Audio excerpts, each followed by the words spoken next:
sadarkaan amma inni irra jiru ijoollee isaa mootummaatti fincilanii jechuurra darbeetu mootummaan abbaan irree naan taane jibbuu qabas waliin lolaa jedheetu waliin hiriiree lolaa jira jechuudha.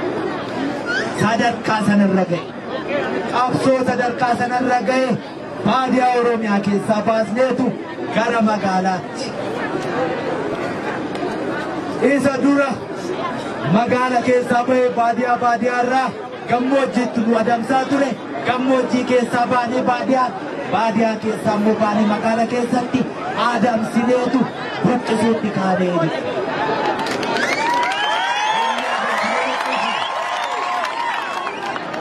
Dabareen sun gammoojjii keessatti osoo hin taane magaala keessatti ta'e.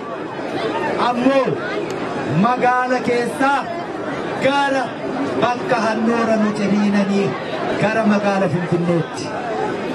Oromiyaan handhuurri ishee lafti tufaamunaa Finfinneen